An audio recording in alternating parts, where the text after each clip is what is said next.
Hi குட்டீஸ், நாம இன்னைக்கு ஒரு சின்ன பேப்பரை எரிய வச்சு ஒரு டம்ளரையே தூக்க போறோம். வாங்க அதை எப்படி செய்யறதுன்னு பார்க்கலாம். இதை செய்யறதுக்கு நமக்கு ஒரு டிரான்ஸ்பரண்ட் டம்ளரும் தண்ணியும் அப்புறம் ஒரு பலூனும் தேவை. முதல்ல ஒரு டம்ளரை எடுத்துக்குவோம். அது பேப்பரை எரிய வச்சு உள்ள போட்டாலும் தாங்குற மாதிரி கொஞ்சம் தடிமனா இருக்கட்டும். இத செய்யும் போது பெரியவங்களை கூட வச்சுக்கோங்க.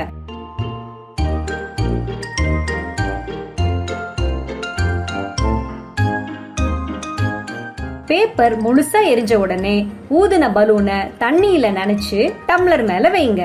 என்ன நடக்குதுன்னு கொஞ்சம் வெயிட் பண்ணி பார்க்கலாம். பலூனின் கீழ்பகுதி டம்ளருக்குள்ள இழுக்கப்படுறத நாம பார்க்கலாம். இப்போ பலூனை பிடிச்சு தூக்குனா டம்ளரும் சேர்ந்து மேல வரும். பலூன்ல நாம எந்த பசையும் தடவல, சும்மா தண்ணியில தான் நினைச்சோம். ஆனா டம்ளர்ல பலூன் இறுக்கமா ஒட்டிக்கிச்சு. இது எப்படி நடக்குது? பலூன் எப்படி டம்ளரையும் சேர்த்து தூக்குது? நாம டம்ளருக்குள்ள பேப்பரை எரிச்சப்போ காற்று சூடா இருந்துச்சு, வெப்பநிலையும் அதிகமா இருந்துச்சு. நாம பலூனை வச்சு டம்ளரை மூடுனதும் வெப்பநிலை குறைஞ்சு காத்தும் சுருங்கிடுச்சு. அதனால பலூனை உள்ள இழுத்துக்குச்சு. நாம பலூனை தண்ணியில நனைச்சு இருந்ததால அது டம்ளரை முழுசா முடிச்சிடுச்சு.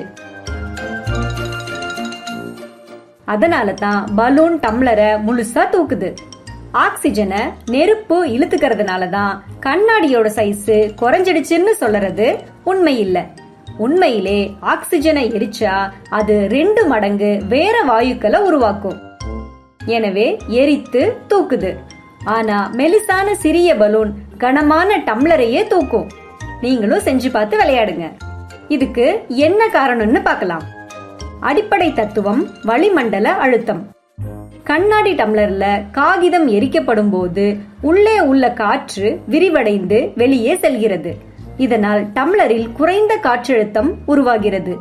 மேற்புறமாக பலூன் ஒன்று வைக்கப்படும் பொழுது வெளிப்புறம் உள்ள அதிக காற்றழுத்தம் காரணமாக குறைந்த காற்றழுத்தம் உள்ள உட்பகுதியை நோக்கி பலூனானது அழுத்தப்படுகிறது.